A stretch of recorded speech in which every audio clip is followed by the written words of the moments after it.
Good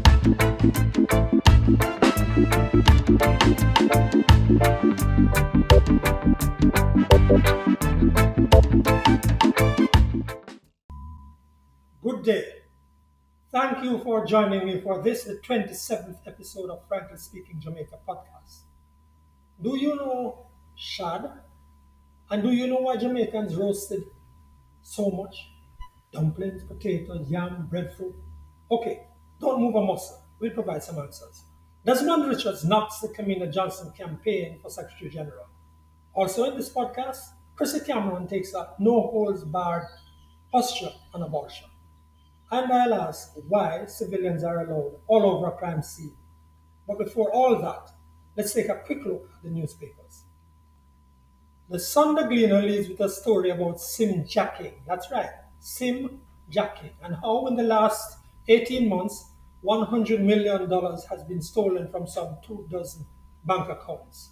Livon Barrett, the writer of that story, also follows up on the nearly $3 billion worth of shares bought with national insurance funds nearly 7 years ago.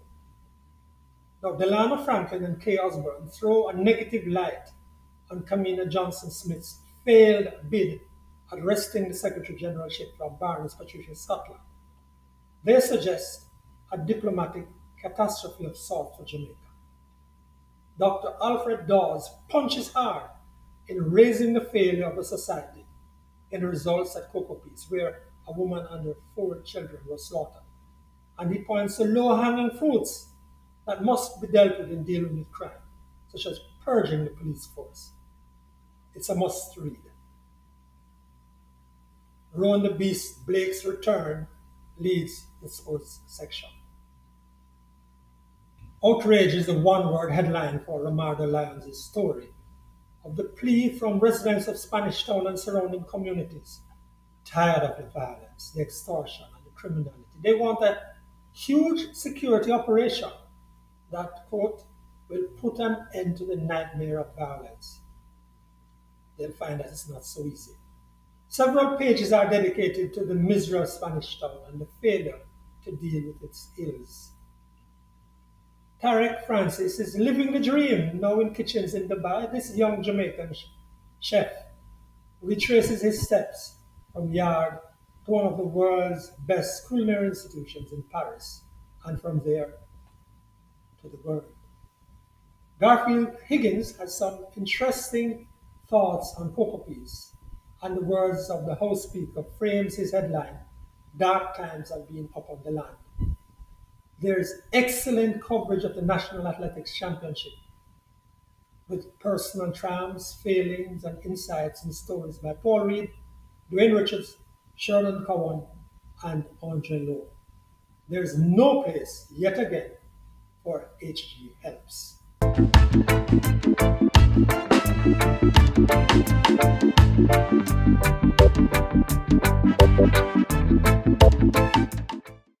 3 weeks ago, a friend of mine sent me a video regarding the shooting of 2 men in East Kingston. Frankly speaking, you are unlikely to remember the details. Such violent incidents are too commonplace. No, I'm not going to show the graphic details, but it's important to show a bit of the video to illustrate the issue. What particularly upset me about the video was the way the body of a young Jamaican male was being treated like so much dead meat. As a matter of fact, some people say he was not dead at the time he was thrown into the back of a police pickup. Part of the body hung onto the tailgate of the vehicle, with several people shouting and asking for it to be pushed or shoved further into the back of the pickup, and for it to be moved quickly. A bystander soon went into the vehicle and moved the body up so it wouldn't fall off when the pickup got in motion. Frankly speaking, there was no police leadership or control of the scene. Frankly speaking, it was one more of those situations where people were all over the scene. What are the protocols in handling gunshot victims? Who must remove them from the scene? How must the persons or bodies be handled? We have so much crime and so much violence in this country that by now a clear path should have been made clear policies laid out, and police leadership should be seen every time. The shooting death of two men by gunmen in a drive-by in East Kingston has pretty much been forgotten by now. We don't know if they were innocents or gunmen themselves. If even they were gunmen or thought so to be, the treatment of the body of any Jamaican, like so much carrion, diminishes every one of us. As we accept and tolerate these manifestations of nastiness and crudity, we are marking our own decline and demise as a people. There are so many instances of this where people are all over the crime scene, despite the police security tape in some instances, and where wounded people not yet certified dead by a doctor are removed in a rather disgusting way. Hey, these are not the biggest problems we have to face in Jamaica, but they undergird the gargantuan challenges before this nation. We are too coarse, unfeeling, uncaring, and backward in dealing with each other. That's what we are becoming.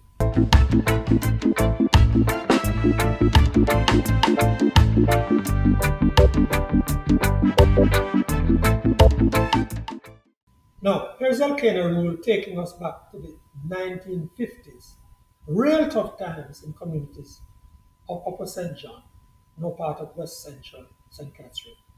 Tough times for Jamaicans. Yes, in my childhood days, most communities were very poor. Right across Jamaica, poverty was rampant. The peasantry was very large. But some communities were poorer than others. The quality of the houses were really shockingly poor. What people ate in those days, provisions, grown provisions in particular, produced same place in the community. There was not much imported food in the diets of those people. They had yam, potatoes, banana, cocoa. Since money was so scarce, they would buy a small piece of saltfish, maybe a quarter of a pound for a big family. And they would mix these with certain types of vegetable to extend it so that it could reach the plates of all the people in a particular home. The purchasing power of the people was very low. So what they could buy mostly was the cheapest stuff that could give a bellyful, and that was cornmeal. So turned cornmeal was a staple for those months. They would use cornmeal sometimes 3 times for the day. Breakfast, some porridge. Lunch, porridge. And in the afternoon, they call the last meal dinner. They didn't call it supper. But why the people roasted everything? Because they couldn't find that little extra money to buy the cooking oil. So the cooking oil was not available to do some frying. So they roasted dumpling, roasted yam, roasted banana, roasted cocoa, roasted sweet potato, and just roasted everything. During the better months, they would cook the grown provision and whatever little thing they could find around that for what they call salting. Hardly meat, but when they could, all the shops stocked salted herring, salted mackerel, pickled herring, pickled mackerel, and pickled shad. And there was always saltfish. The number of pickled items was really great in those days because they had pickled beef, pickled pork, and so on.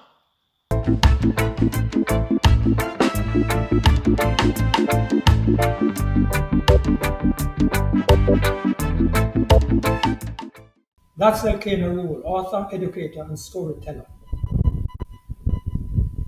Here now is Desmond Richards. Has continued. You know, it is a lot of people like to chat. I don't like to chat, I like to do. And when the leaders meet in Kigali, it'll be their decision behind closed doors, and whatever people are chatting about now will be just that, chat.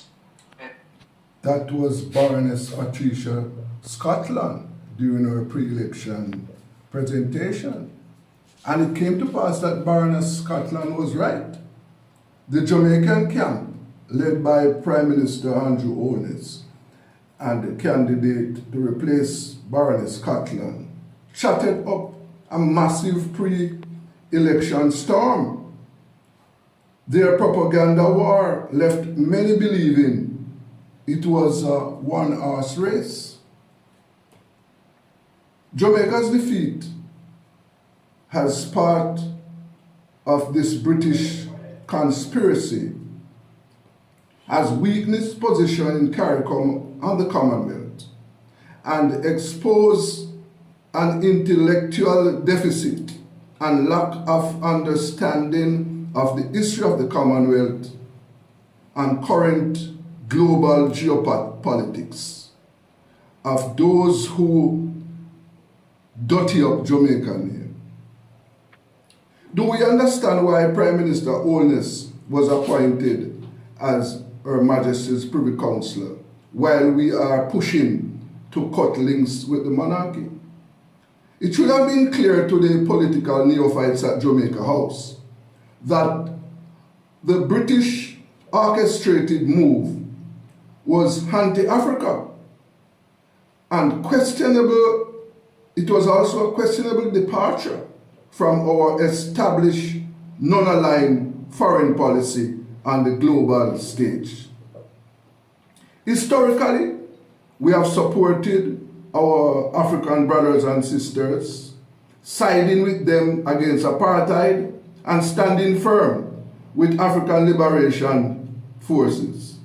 So why did we spend millions supporting the British organized coup to undermine and weaken Africa's ascendancy in the 73-year-old institution? But our position on the international stage is foggy, and the latest move indicates that we are fumbling in the dark. We have to do something to restore our good name and our reputation among CARICOM and our African brothers and sisters. Let us cut a clear path on the international stage. Stop the fumbling now.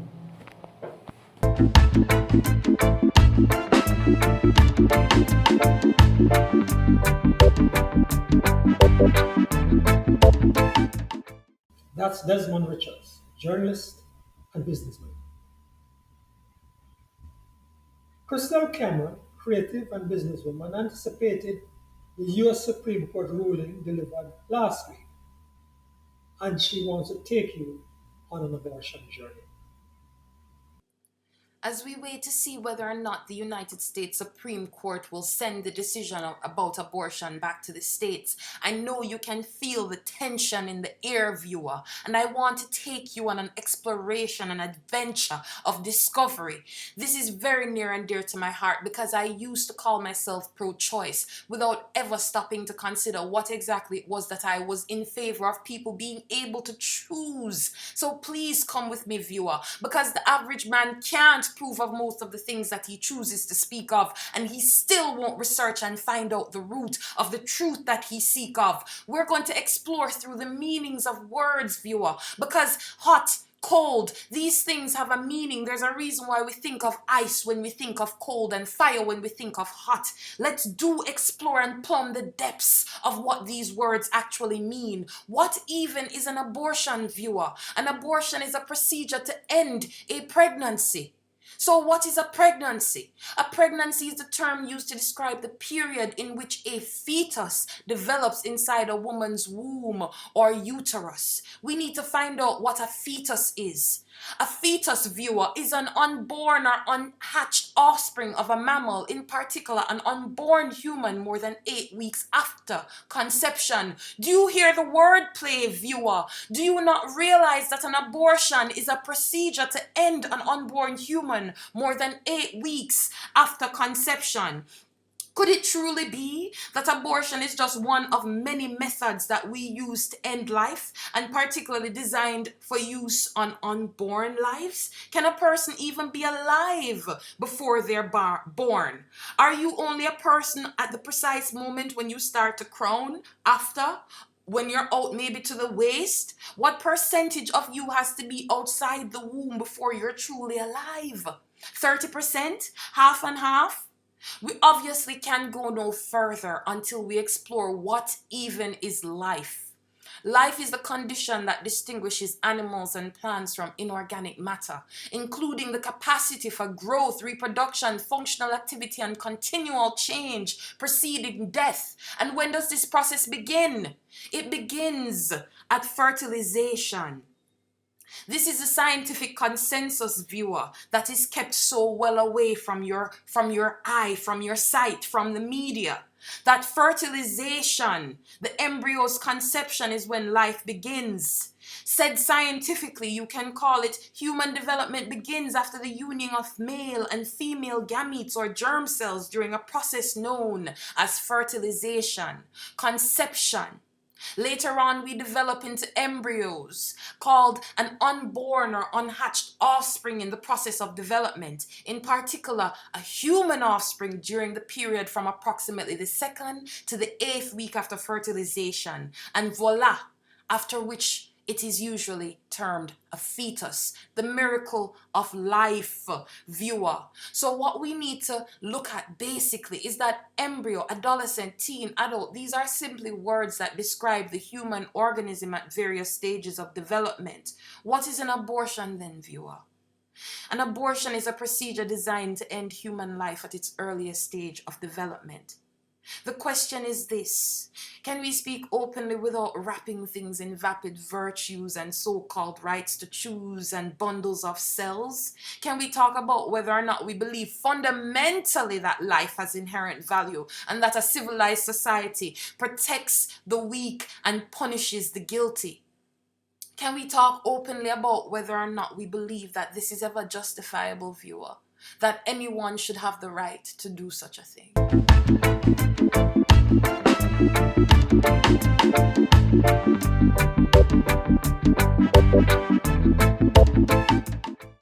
That's Crystal Cameron, creative and young businesswoman.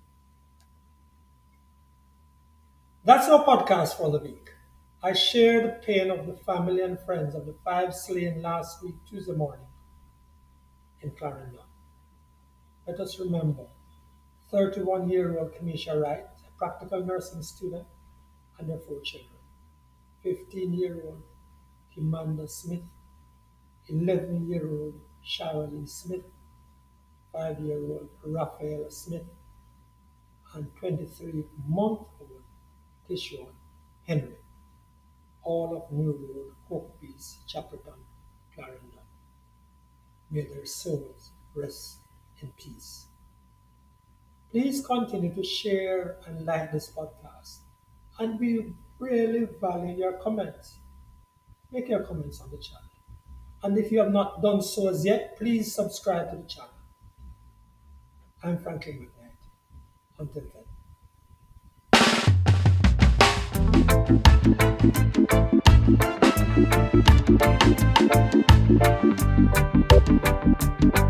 then.